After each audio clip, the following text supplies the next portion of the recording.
बिहार में हुए मंत्रिमंडल के विस्तार के बाद नीतीश कुमार जी की आभा और साख दोनों मिट्टी में मिल गई। जनता दल शरद जी की पार्टी थी, समाजवादी विचारधारा की पार्टी थी, समता पार्टी नीतीश कुमार जी की थी जो भाजपा से रिश्ते जोड़े थे। लेकिन मैं देख रहा हूं कि इन दिनों भारतीय जनता पार्टी पूरी तरह से सीमों पर अपनी कब्जा जमा ली है। अप्रत्यक्ष तौर पर अपने लोगों को बैठा रखा है जो स्वयं जिनके पुत्र और पुत्रियां जांच के दायरे में है। वो रिटायर्ड व्यक्ति अपना काम कर रहा है, भाजपा के एजेंडे को लागू कर रहा है। अब 21 की संख्या हो गई है। अब जरा कल्पना करिए कि 5 से लेकर करके 24 तक अब कभी भी नीतीश कुमार जी को इतनी असहजता का सामना नहीं करना पड़ा। नीतीश कुमार जी असहज हैं भी, कई कारण से असहज हैं। भाजपा उसका अनुचित लाभ ले रहा है। अब बताइए भाई कि नालंदा से कभी मंत्रिमंडल में शामिल करने की साहस भाजपा नहीं करते थे, लेकिन इस बार भी की। उनके जिस जाति से नीतीश कुमार जाते उस जाति के लोगों को भाजपा शामिल करने से डरती थी। भाजपा ने तो अब नीतीश कुमार जी को यह एहसास कराया कि आप उस वर्ग के भी नेता नहीं है, उस वर्ग का प्रतिनिधित्व हमने दे दिया है।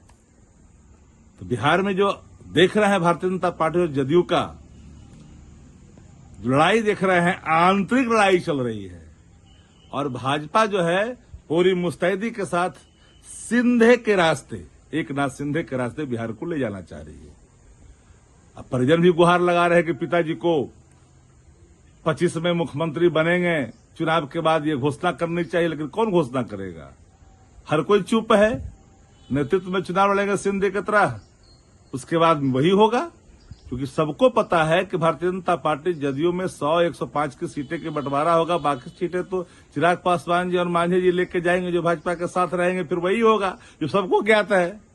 लेकिन ये जान लीजिए कि तेजस्वी जी के रहते भर में अब ये संभव नहीं है। लाख गठजोड़ कर ले, बिहार में कहां।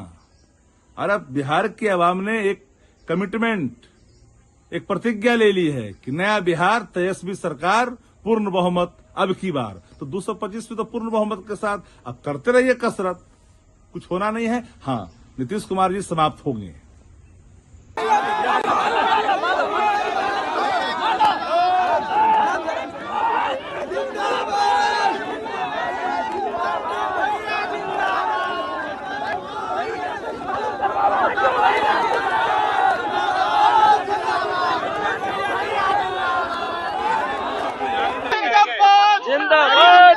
काम करते हैं। ऐसे में कई हजार घंटे अभी बाकी है, तो बहुत समय है काम करने के लिए। और हम लोग ईमानदारी से काम करेंगे। ऐसे में जातीय समीकरण को भी ध्यान में रखा। प्रत्येक साल चुनावी रहता है, 5 साल हम लोग चुनाव के लिए तैयार रहते हैं। जब चुनाव हो कोई चुनौती नहीं है, हम लोग ईमानदारी से काम करेंगे। बिहार के लोगों की सेवा करेंगे, मिथिला के लोगों की सेवा करेंगे। और माननीय मुख्यमंत्री जी जो भी काम देंगे उस काम पर हम लोग ईमानदारी से प्रयास करेंगे। मैथिली में शपथ भी लिया। मिथिला का मान सम्मान और स्वाभिमान का प्रतीक है यह पाग। यह मिथिला पेंटिंग है जिसको प्रधानमंत्री जी, माननीय मुख्यमंत्री जी जन जन तक पहुंचाया है। और जनक जननी मैया सीता की धरती है वह। भगवान श्री राम हमारे पाहुन हैं। मतलब हम लोग क्या दामाद को पाहुन कहते हैं, भगवान श्री राम पाहुन है। जनक जननी मैया सीता की धरती है। तो निश्चित रूप से सर मिथिला का पाग है, मान सम्मान और स्वाभिमान का प्रतीक है यह पाग। और यह मिथिला पेंटिंग माननीय प्रधानमंत्री जी, माननीय मुख्यमंत्री जी ने इसको जन जन तक पहुंचाया है। और जनक जाननी मैया सीता की जन्म स्थली है मिथिला।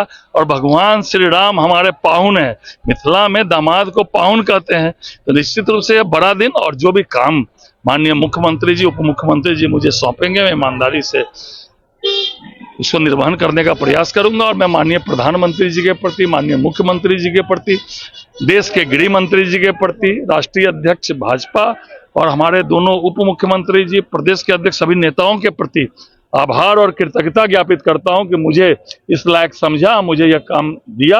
आज मुझे मंत्रिमंडल में स्थान मिला। मैं ईमानदारी से जो विश्वास मुझ पर प्रकट किया गया है, उस विश्वास पर मैं ईमानदारी पूर्वक खड़ा उतरने का प्रयास करूंगा।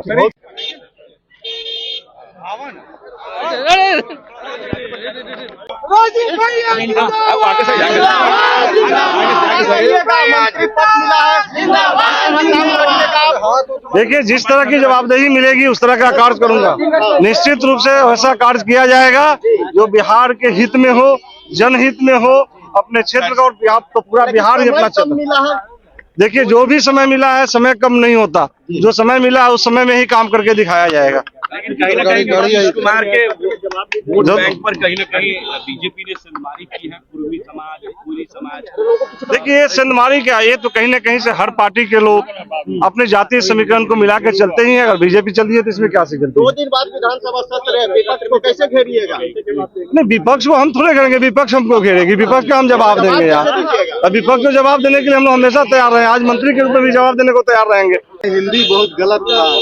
अब पता नहीं, कहने वाले लोग से पूछना चाहिए कि दिलीप जायसवाल जी डॉक्टर दिलीप जायसवाल हैं, और वो क्या हैं।